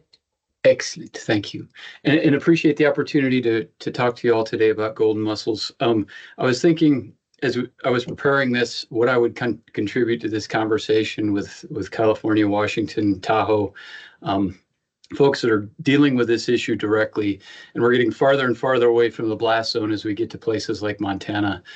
So I'd like to start with a little bit of history and context on the issue, if I may. The 100th Meridian Initiative was an effort in the 90s to try to prevent western movement of mussels. It had been identified, mussels are in the Great Lakes, they're in the Mississippi, but they had not been found in western North America at that point. So the Aquatic Nuisance Species Prevention and Control Act was passed in 1990 congressionally, directing the Western Regional Panel to develop a control plan to try to hold the line and prevent mussels from moving west. So that panel was approved by the Aquatic Nuisance Species Task Force, and what it included in that plan was education, voluntary boat inspection, targeting commercially hauled boats, early detection survey. At the time, a lot of states didn't have statute or statute for prevention or early detection. They didn't have funding for programs, and so it was a really proactive effort. Fast forward 20 years, and you see that line there and how it's been crossed. Quagga mussels came to Lake Mead in 2007 and spread through the Southern California. But then these other populations have popped up, these stars in particular, have popped up in just the last couple years. And I think that speaks to a pretty solid effort of trying to hold the line on the spread of aquatic invasive species in the West. The golden mussel issue is a new part of that, but the effort is still the same. And when you look at the map of where watercraft inspection stations exist in the West, this is from Pacific States Marine Fisheries website, really shows a pretty robust prevention program with a lot of effort at that 100th meridian line, trying to prevent that westward expansion, but also increasing efforts to try to contain and prevent the movement of zebra and quagga mussels from the lower Colorado River system. Golden mussels will be the next step of that, right? But it doesn't mean we're doomed. We have an opportunity for prevention here. Thanks to a lot of coordination that's gone on through the Western Regional Panel of the Aquatic Nuisance Species Task Force. Also, the 100th Meridian Initiative is still alive through a Columbia Basin team and a Missouri Basin team, where states get together, put our heads together, and try to improve prevention and early detection in the region. Western Governors Association took a run at aquatic invasive species and still on their radar. And then there's a lot of state and basin specific efforts trying to target aquatic invasive species, most of them driven by zebra and quagga mussels at this point, and trying to prevent their spread further in the region. This effort is supported by the Army Corps of Engineers, Aquatic Plant Control, Watercraft Inspection, and Decontamination Cost Share. That's a funding that's available for a lot of northern states now. Also, the Quagga Zebra Mussel Action Plan through Fish and Wildlife Service provides funding to support invasive mussel containment and prevention. And then Fish and Wildlife Service also provides funding to all states with an aquatic nuisance species plan to support whatever they see fit as aquatic nuisance species. And in the West, that's primarily still on that prevention stance. So what we're doing in Montana, we have 17 Fish, Wildlife, and Parks funded watercraft inspection stations that are operating during the boating season. We do about 120,000 inspections a year. We see about 40 mussel-fouled boats every year, most of those coming from this lower Colorado River system and the Great Lakes area. Also find other things on boats like snails and weeds. Our protocols for zebra and quaggas are sufficient to detect golden mussels on our watercraft, and we still treat California as a mussel-positive high-risk state. So our protocols have not changed a whole lot with the detection of golden mussels down there. And all that in Montana is funded by angler fees, out-of-state boater fees, a hydroelectric power generation fee, and all matched 50-50 and now 65-35 with U.S. Army Corps APC WID funding.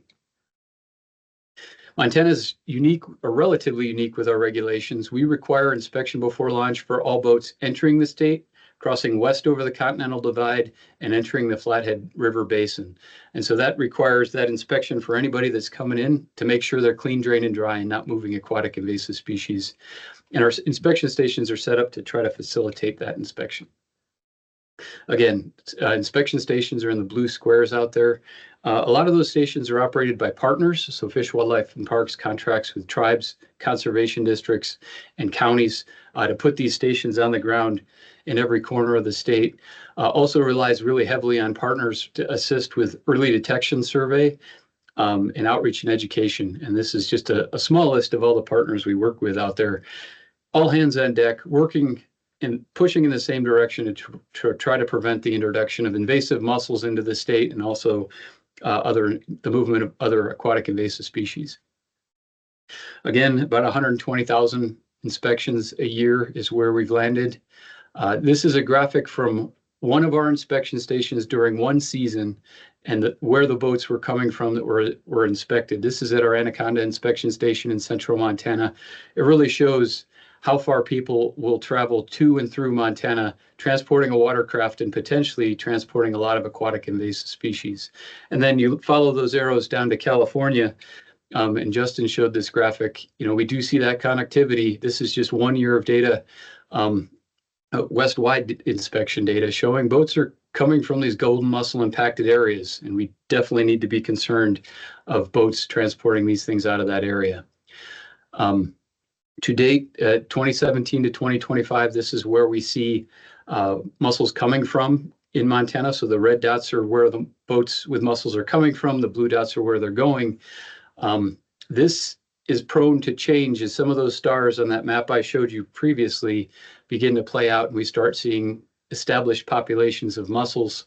The sources are going to change and prevention is going to get more complicated, although not impossible.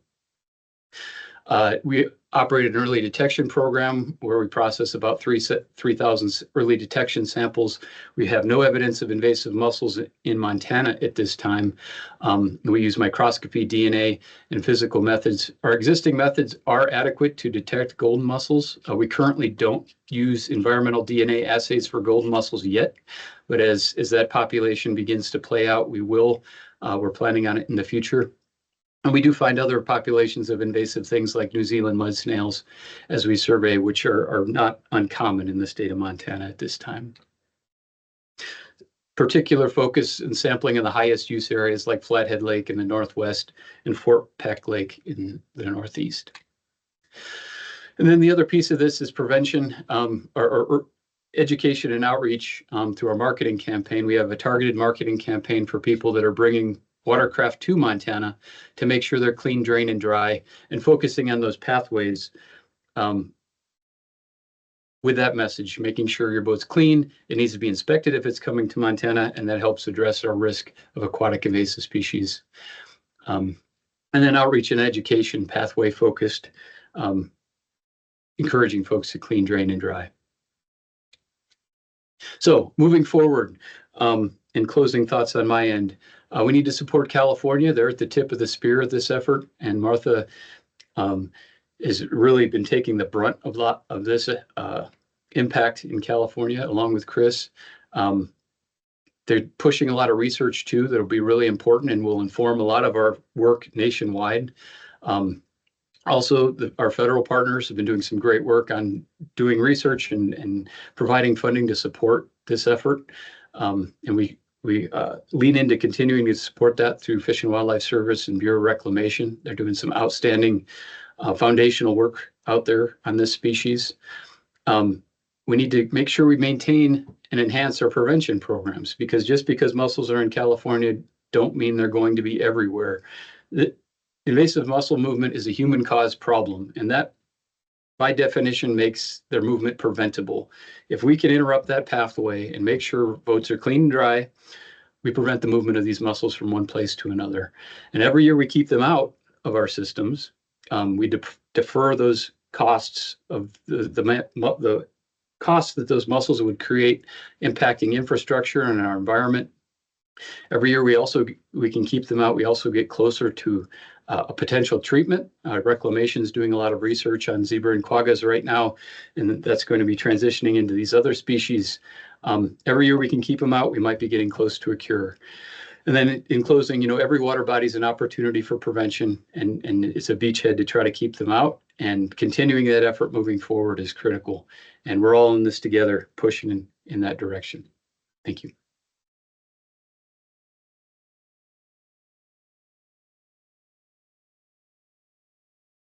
What a great message to close our final presentation with. Thank you, Tom.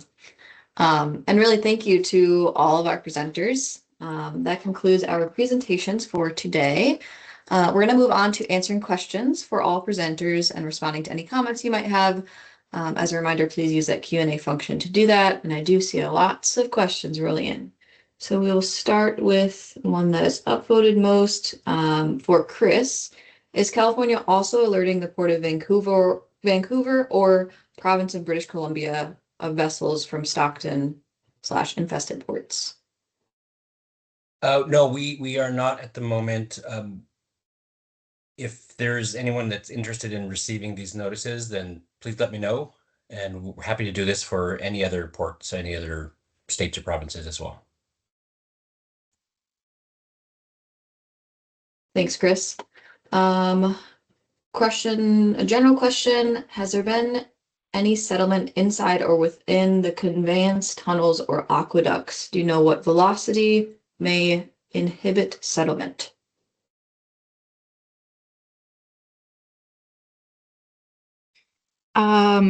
Yes.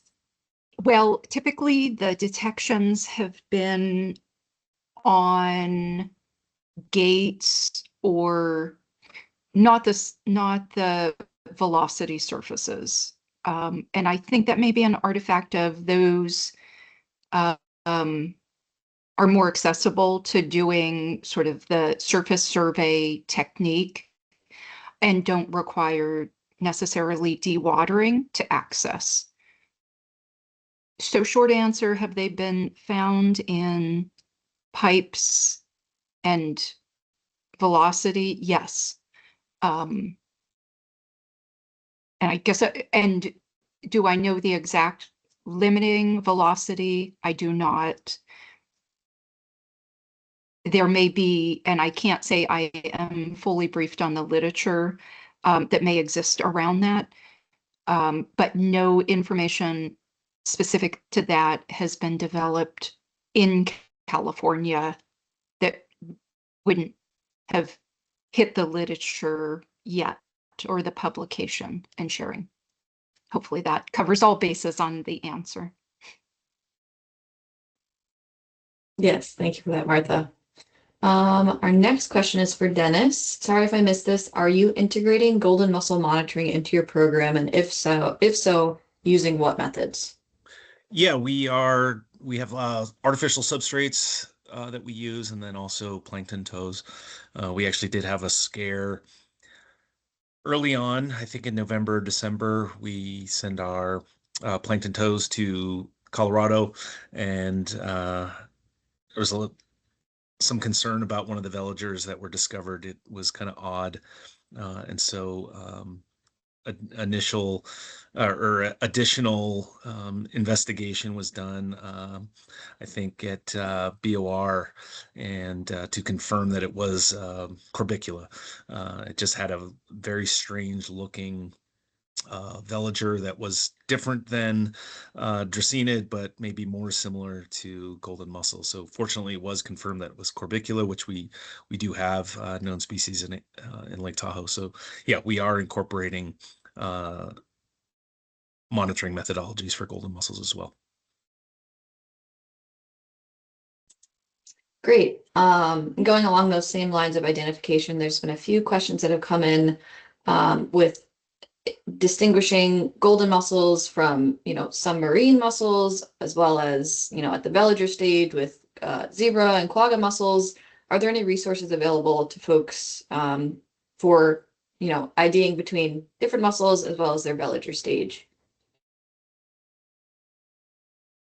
So one of my scientists is working on the veliger identification, differentiation, and so the morphological identification. We too have corbicula.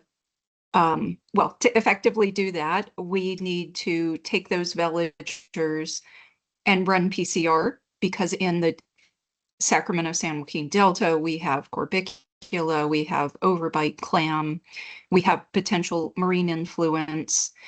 And so to be able to do that also necessitates that you run a PCR on that individual veliger to confirm that species in where we have golden mussel.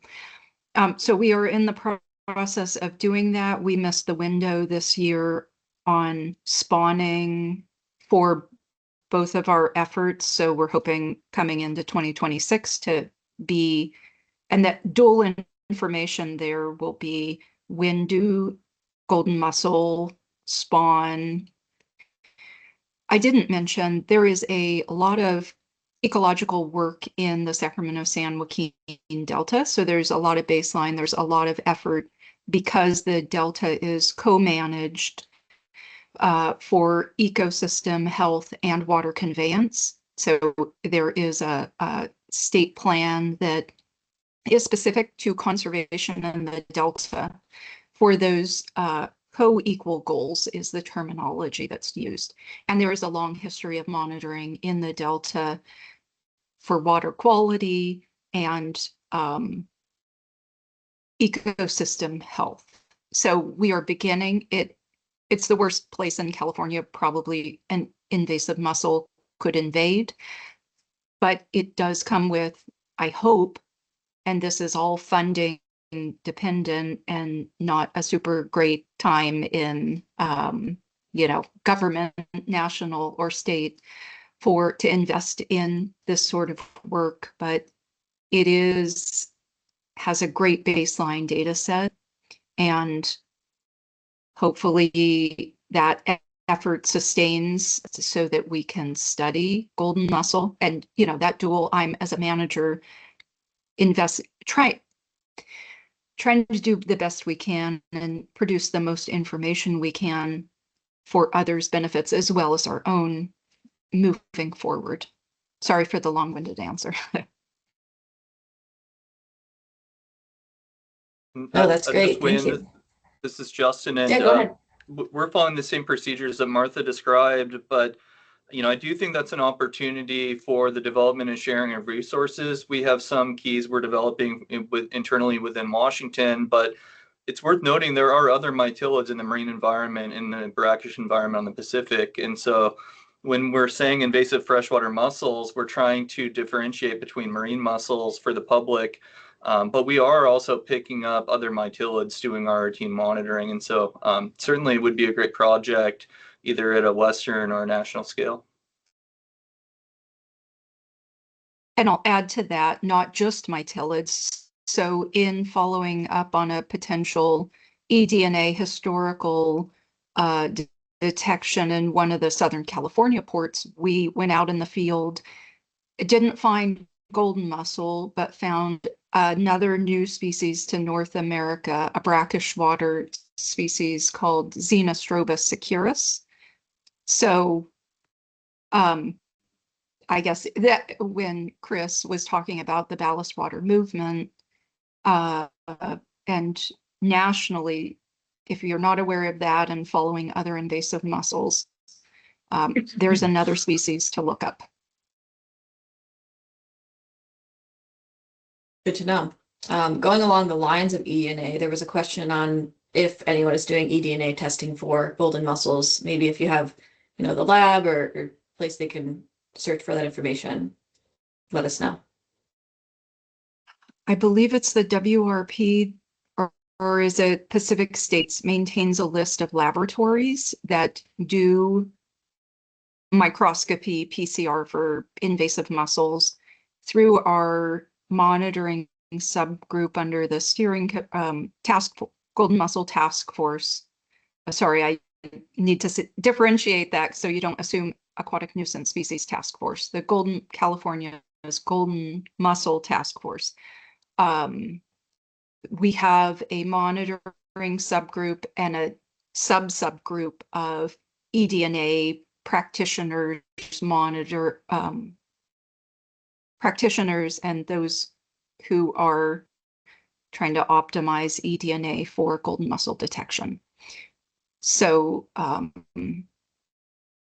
there's that resources so Pacific States website and their list of labs, our working group, which has representatives from the Bureau of Reclamation, some local water agencies, other states, and we too in California. So we have a lab, we have some limited borrowed capacity for eDNA, working on golden mussel, and I am looking into the future to expand the application of eDNA monitoring, because in California, with so many waters, I believe are at risk for establishment, and in the necessity to be able to know if golden mussel are present, I don't have enough person power or lab expertise, microscopy expertise to analyze what I think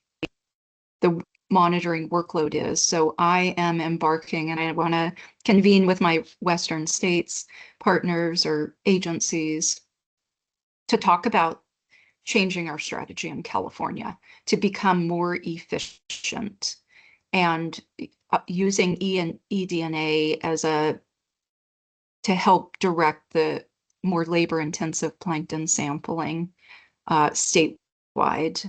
And we just have to get more streamlined in this new reality for us.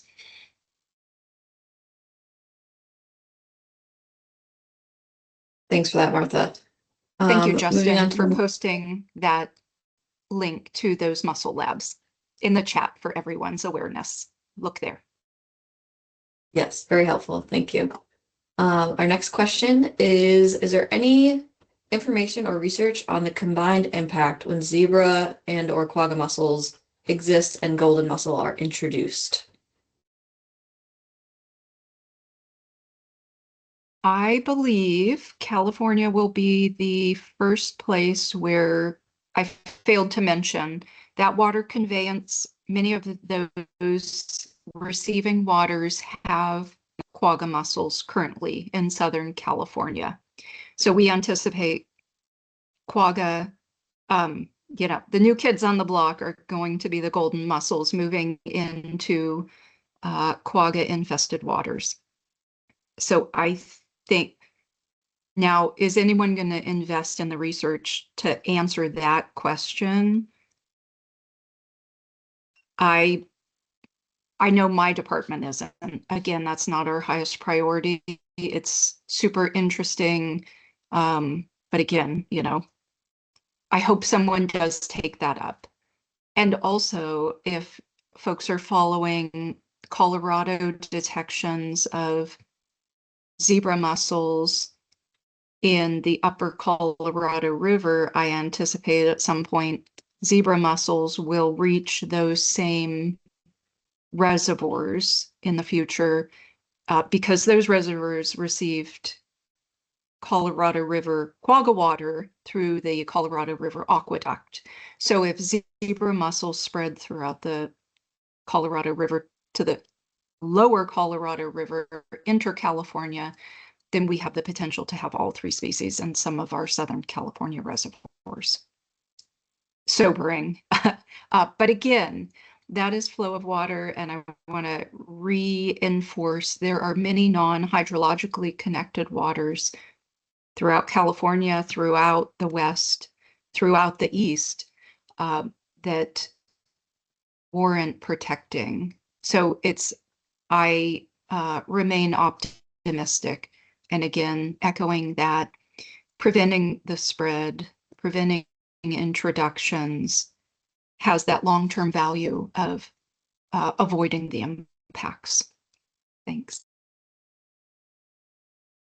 Yeah, absolutely. A question about calcium concentration limiting their ability to reproduce, just limiting the population in general. Can they use other elements instead of calcium, or sort of what is their calcium threshold? Do we know that information yet? I do not believe there is laboratory level research on limiting conditions. And so I have relied on my staff to call through the literature, and much of the literature is reports where they're present, which does not define a limiting condition. And that same calcium and salinity, they're often environments that are highly or intermittent. And so where we have ended up, it's imperfect information to make a accurate in my comfort zone as a manager and a scientist. There is uncertainty, and how we are moving forward in that uncertainty is erring on a more conservative number.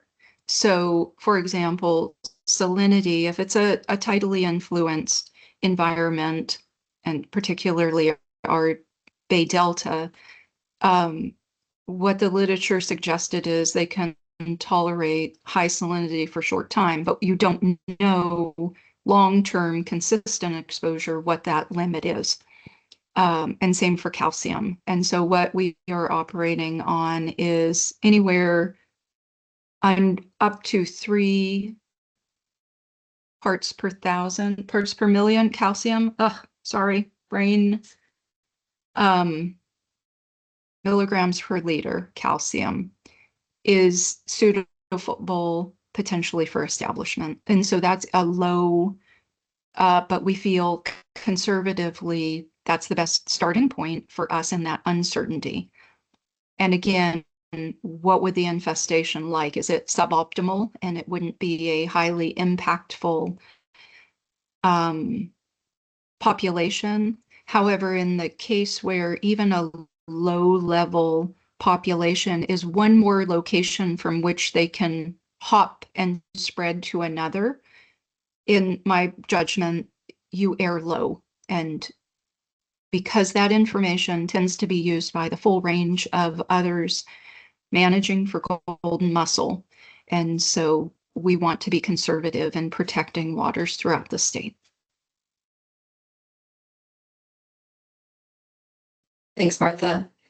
We are at 2:00. We apologize for any questions that weren't answered, but we do encourage you to reach out to presenters.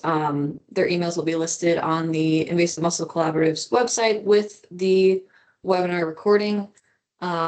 And really, I just want to give a big shout out to all our presenters and everyone in attendance today that made today's webinar possible. As a reminder, we are going to post the recording. If you have any additional follow-up questions, don't hesitate to reach out to the Invasive Mussel Collaborative, any of our presenters, or us at the Great Lakes Commission. We're happy to answer questions and provide resources to you. With that, I'm going to end the webinar, and I hope everyone has a great rest of their Monday.